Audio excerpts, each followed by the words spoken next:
Halo, selamat datang di channel Guru Akuntansi, tempat kamu belajar akuntansi. Video ini adalah video kedua dari pembahasan akuntansi manual paket keempat, di mana soal kasus yang ada di paket keempat itu adalah dengan nama perusahaannya. Nama usahanya adalah UD Mawarkul. Di video kedua ini kita akan membahas bagaimana cara memproses buku besar atau memposting jurnal yang dari jurnal ke buku besar. Kita lihat bentuk soalnya di sini. Soal yang diberikan ada kebijakan-kebijakan akuntansi, kemudian daftar akun, dan juga informasi mengenai trial balance atau neraca saldo per 30 November 2024 yang akan menjadi neraca saldo awal per 1 Desember 2024.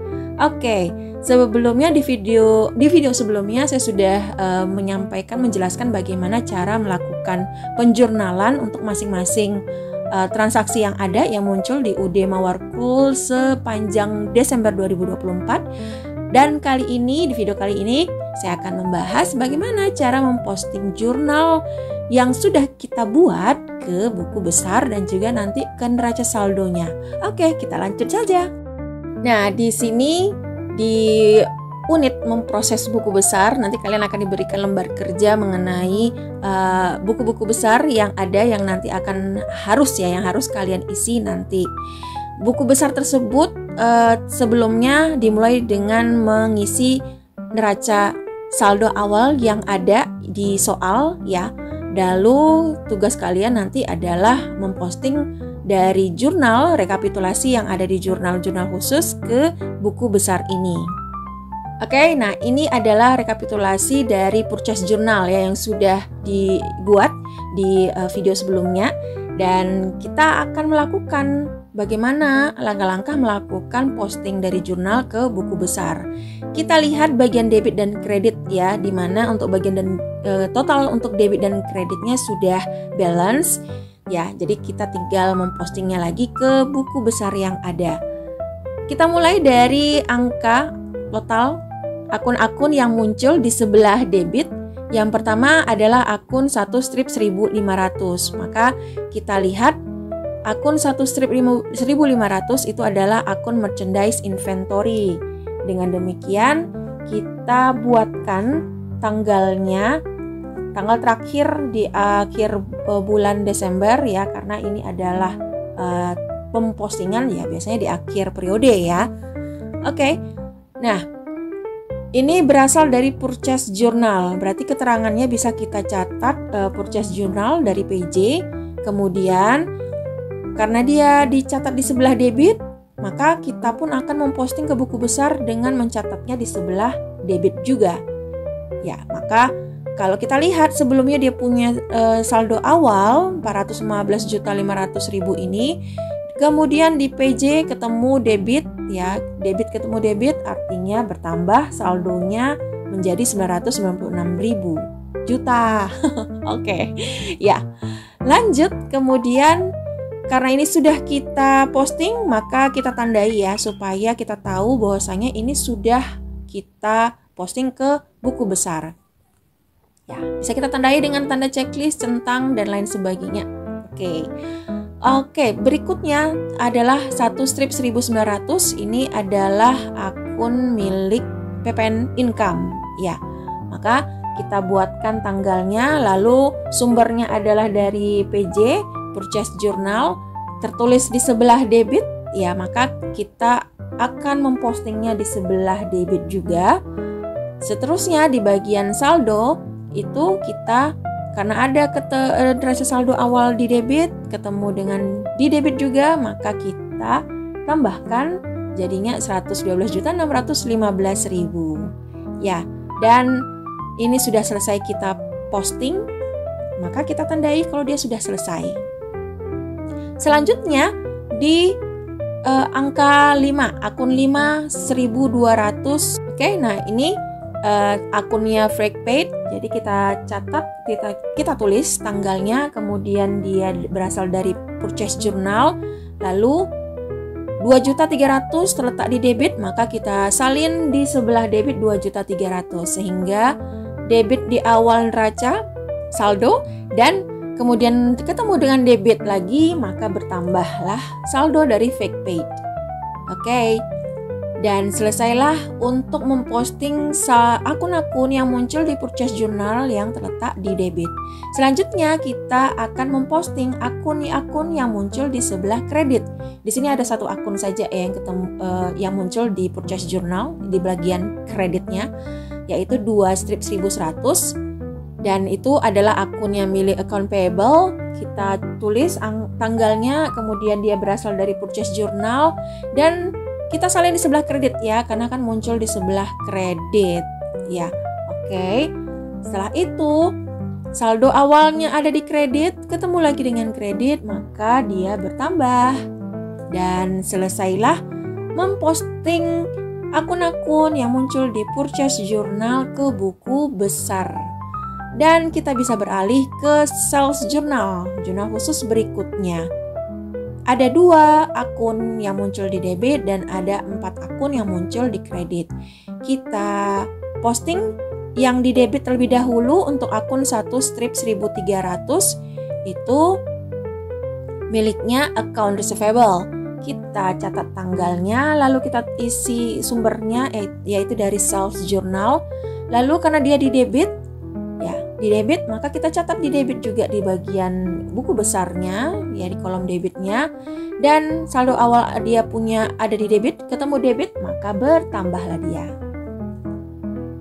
Berarti kita bisa tandai kalau ini sudah selesai diposting. Lalu akun berikutnya 5 strip 1100. Milik akun cost of goods sold, ya kita tulis tanggalnya, kemudian sumbernya dari sales journal, lalu dia di bagian debit, maka kita catat di bagian debit juga. Dan ada saldo awal di debit ketemu debit, maka bertambahlah saldo cost of goods sold. Oke. Selesai untuk memposting akun yang ada di debit ya. Sekarang kita akan memposting akun yang ada di kreditnya. Bagian kredit yang pertama adalah 4100. Akun milik sales, ya kita tulis tanggalnya, kemudian sumbernya. Lalu karena dia di kredit, maka kita salin juga di sebelah kredit, di kolom kredit. Dan saldo awal di kredit, ketemu kredit, maka dia jadi bertambah. Oke. Selanjutnya kita bisa mencek-listnya karena dia sudah diposting. Akun berikutnya yaitu 2 strip 1800 adalah akun milik PPN Outcome. Maka kita tulis tanggalnya, sumbernya dari mana, lalu kita salin di sisi kredit ya sebesar 62.480.000 ya, oke. Ada saldo awal di kredit, ketemu kredit, maka kita tambahkan dia dan kita bisa mencentangnya. Selanjutnya angka 4 strip 1400 adalah milik Freight Collected. Kita tulis tanggal, jumlah, sumbernya, dan di bagian kredit ya, di bagian kredit 5 juta kita salin bagian kredit 5 juta, ketemu dengan saldo awal di kredit, maka bertambahlah dia. Oke. Selesai. Yang berikutnya 1 strip 1500 adalah akun milik merchandise inventory. Kita bisa catat lagi di bagian sales journal sumbernya. Lalu kita salin di bagian kredit karena muncul di kredit ya kan. Lalu udah langsung mencentang aja. Oke lah.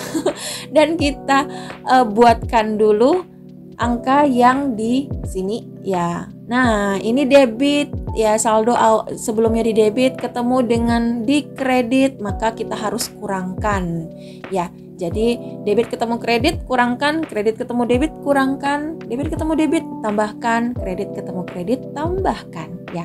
Sehingga hasil untuk merchandise inventory menjadi sisanya 533.200.000 rupiah. Oke. Nah, bagaimana bisa ya cara memposting buku jurnal, yaitu akun-akun yang muncul di jurnal khusus ini ke buku besar. Selanjutnya kalian bisa ya melanjutkan pengerjaan untuk melakukan postingan yang ada di cash receipt journal, kemudian yang ada di cash payment journal, dan di general journal, dan terakhir di petty cash. Beginilah hasilnya kalau misalkan sudah selesai memposting seluruh akun-akun yang muncul di masing-masing jurnal khusus yang ada ke buku besar. Langkah selanjutnya setelah memposting ke buku besar, maka kita akan melakukan pengikhtisaran ke neraca saldo ya. Jadi kita akan membuat neraca saldo akhir di akhir periode untuk milik ya UD Mawarkul yang kita ambil dari masing-masing saldo akhir yang sudah kita dapatkan dari buku besar.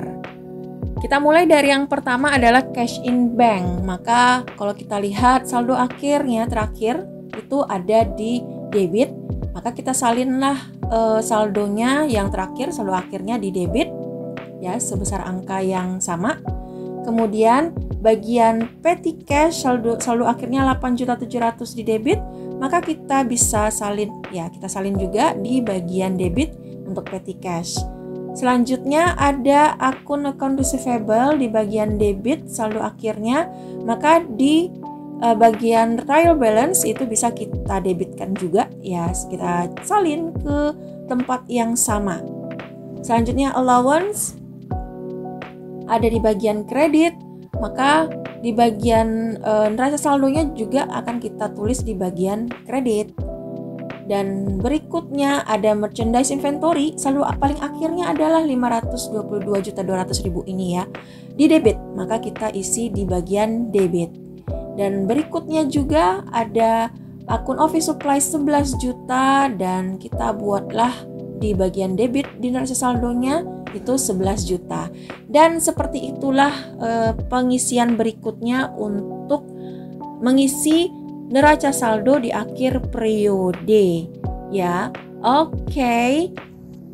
Dan inilah hasil akhir kalau kita sudah selesai mengerjakan, memindahkan, menyalin saldo-saldo akhir yang ada di buku besar ke neraca saldo, dan bisa kita lihat totalnya itu wajib ya, baik debit mau kreditnya itu harus balance. Nah, ini kita sudah dapatkan balance, dan meskipun disebut ya balance itu belum tentu benar. Kalau tidak balance sudah pasti salah, ya kan? Ya, tapi karena sudah balance, kita yakin aja bahwasanya pekerjaan kita sudah benar ya, sudah sesuai dengan alur-alur yang ada dan soal yang ada. Setelah kita selesai memposting ke buku besar, kemudian melakukan pengikhtisaran di neraca saldo untuk mencari saldo akhir dari masing-masing akun yang ada di akhir periode Desember 2024, maka pengerjaan berikutnya yaitu kita akan melakukan penyusunan laporan keuangan ya. Untuk soal penyusunan laporan keuangan akan diberikan informasi mengenai trial balance yang didapat di per 31 Desember. Jadi kita bisa mencocokkan apa yang sudah kita buat sebelumnya dengan informasi yang ada di sini. Maka tugas kita berikutnya adalah melakukan penyesuaian atau membuat jurnal penyesuaian. Ya, mari kita mulai untuk penyesuaian yang pertama. Sekarang mari kita kerjakan memo untuk penyesuaian yang pertama. Dokumen transaksi 21, di sini ada data penyesuaian 4 data penyesuaian. Yang pertama itu adalah persediaan akhir office supplies yang dinilai sebesar 2.175.000. Jadi nomor 1 ini, penyesuaian nomor 1 ini diketahui ya, kita diberikan informasi bahwasanya persediaan akhir atau nilai office supplies yang ada di kenyataan yang sebenarnya gitu ya, yang di lapangan itu sudah tinggal 2.175. Nah, coba kita bandingkan dengan neraca saldo di akhir periode yang sudah kita buat. Di sini disebutkan bahwasanya office supplies itu pembukuannya ya, yang tercatat itu ada 11 juta. Sedangkan yang dihitung nilai akhirnya itu sudah tinggal 2 jutaan ya. Maka kita bisa melihat bahwasanya ada sekitar 8 jutaan yang terpakai. Jadi kita harus mencari berapakah selisih di antara 11 juta dikurang 2.175 ini, maka itulah yang sudah terpakai dan itulah yang akan kita catat sebagai beban perlengkapan. Ya, oke ya. Nah, maka kita akan mencatat mencatat dan mencari berapakah perlengkapan yang sudah terpakai. Jadi ada perlengkapan misalkan 11 juta ya. Kita hitung di sini ya, 11 juta, kemudian yang tersisa tinggal 2.175.000, maka hasilnya sekitar 8.825.000. Ini merupakan yang sudah terpakai ya, perlengkapan yang sudah terpakai, dan ini yang menjadi beban, maka ini yang akan kita catat ke dalam penyesuaian. Kita buat tanggal, lalu debitnya tentu adalah tadi ya, beban perlengkapan. Maka di refnya kita tulis dulu nomor akunnya, lalu bagian debit kita akui ada perlengkapan yang sudah habis terpakai itu sebesar 8.825.000. Dan kreditnya tentu kita akan kurangkan perlengkapan ya. Jadi office supplies berkurang di kredit, ini kita buat nomor akunnya.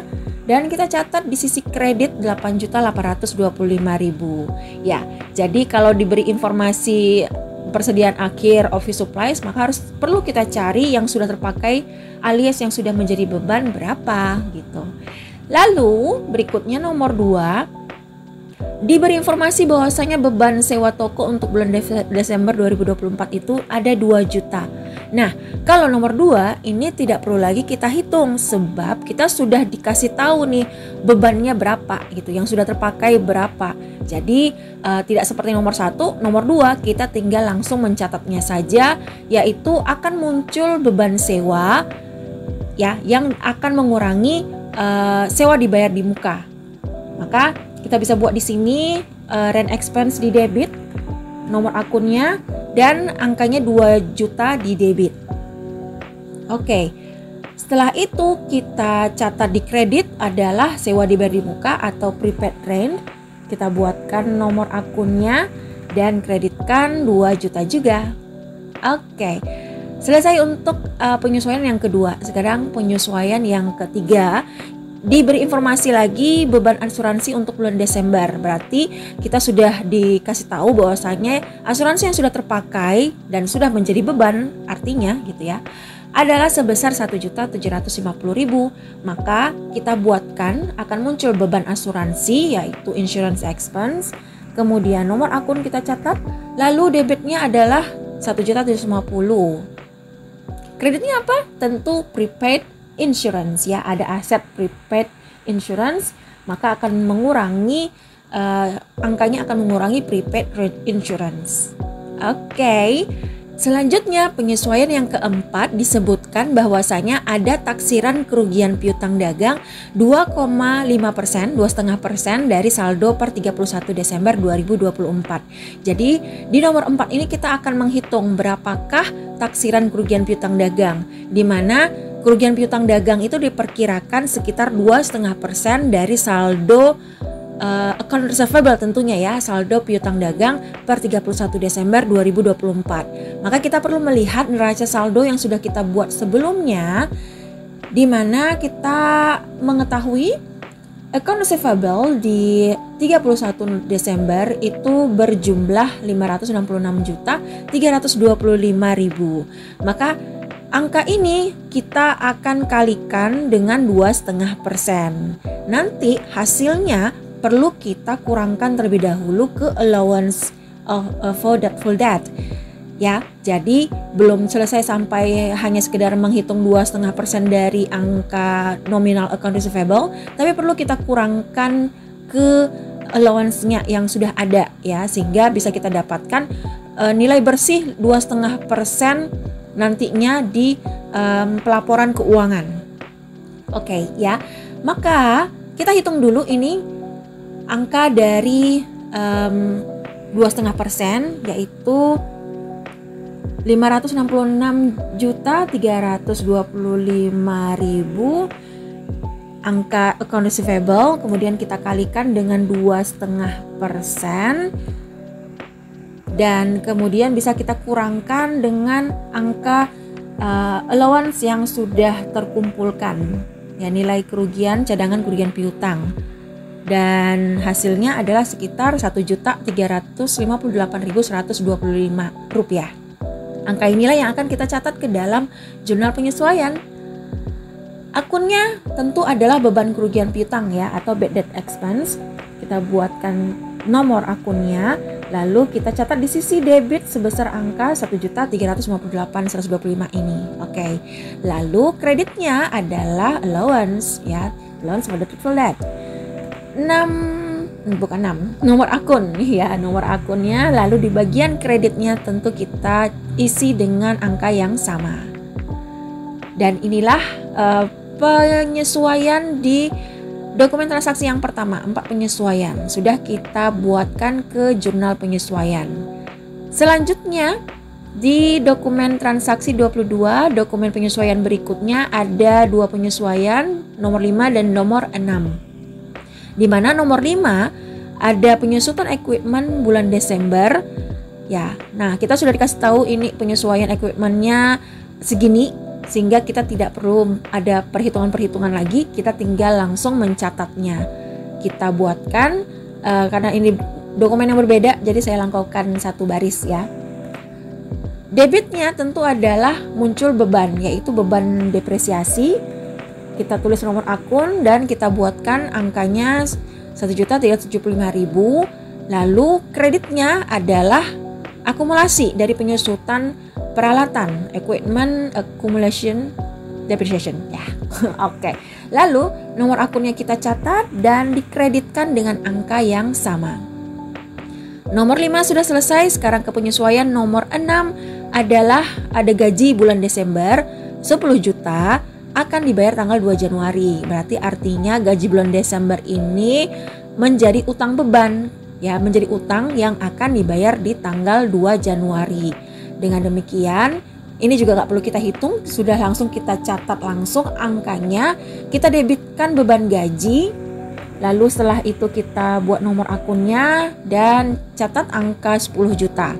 Dan kreditnya berarti muncul utang beban sebab beban ini dibayar di bulan depan ya. Jadi muncul utang beban expense payable. Kemudian kita buatkan nomor akun dan kreditkan 10 juta juga. Oke, selesailah dokumen transaksi 22. Sekarang kita beralih ke dokumen transaksi 23. Ada penyesuaian 7 dan 8. Penyesuaian di nomor 7 disebutkan oleh karena pencatatan PPN income dan outcome itu sudah sesuai dengan faktur pajak standar, maka kedua akun tersebut dapat segera ditutup, lalu saldonya dipindahkan ke PPN payable. Nah, segera ditutup artinya angka atau nominal yang ada di PPN income dan PPN outcome ini harus kita saldonya harus kita nolkan gitu ya. Kalau dia punya saldo berarti harus kita nolkan nanti. Ya, caranya gimana? Maka kita lihat terlebih dahulu PPN income di neraca saldonya ada berapa dan terletak di bagian debit ataukah kredit.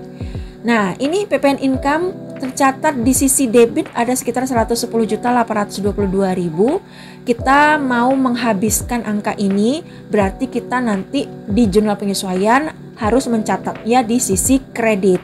Ya, jadi kan debit nanti ketemu dengan kredit, hasilnya PPN income jadi 0. Bagaimana dengan outcome? PPN outcome itu di kredit ya, ada 143.375.000.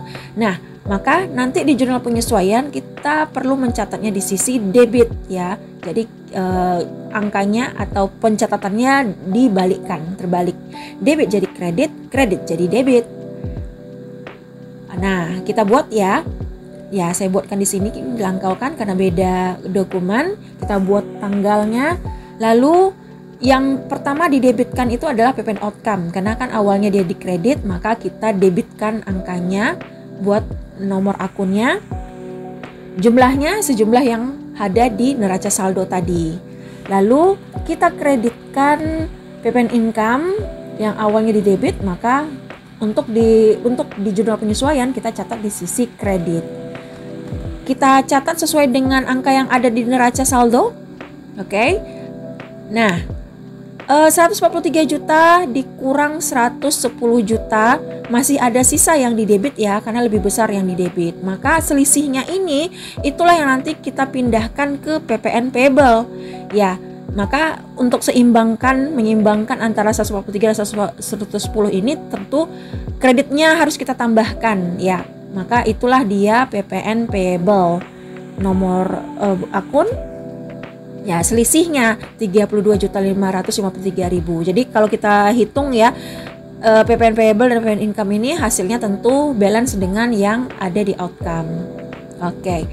7 selesai nomor 7-nya. Nomor 8 kita diminta untuk menghitung pajak penghasilan badan dengan ketentuan tarif terbaru 0,5% dari peredaran bruto. Di mana peredaran brutonya di bulan Desember itu ada sebesar 561.500.000. Nah, ini kita tinggal catat langsung, kita kalikan gitu ya. Kalikan angka 561.500.000 ini dengan 0,5%. Lalu disebutkan catat PPh-nya ke dalam income tax expense dan income tax payable ya. Expense beban, payable utang. Berarti bertambah beban di debit, bertambah utang di kredit ya. Maka kita buat yang pertama, kita hitung dulu ya. Kita hitung dulu berapakah besarannya 561.500.000 ini dikali dengan 0,5%. Hasilnya adalah 2.807.500. Ini kita buatkan, kita catat. Yang pertama income tax expense di debit. Kemudian income tax payable. Nah, income tax payable-nya kan ada banyak ya di daftar akun. Nah, yang kita gunakan adalah yang 29-nya gitu ya. Sebenarnya 29-nya karena 29 ini adalah PPh badan ya. Oke. Buatkan nomor akun dan kreditkan sebesar angka 2.807.500 ini. Nah, selesai pengerjaan kita. Ya, inilah di akhir memo penyesuaian yang terakhir. Berikutnya kita tinggal totalkan antara debit dengan kredit. Total debitnya, total kreditnya harus balance ya. Nah, sudah balance ya. Dan selesai pengisian untuk jurnal penyesuaian. Penyusunan laporan berikutnya, laporan keuangan berikutnya akan saya jelaskan, bahas di video berikutnya ya. Di video selanjutnya ditunggu ya. Dan terima kasih sampai di sini. Terima kasih sudah menyimak. Kalau ada pertanyaan silahkan ditulis di kolom komentar. Ada tanggapan dan lain sebagainya. Mungkin saran masukan juga boleh ya. Terima kasih sampai di sini dan bye bye.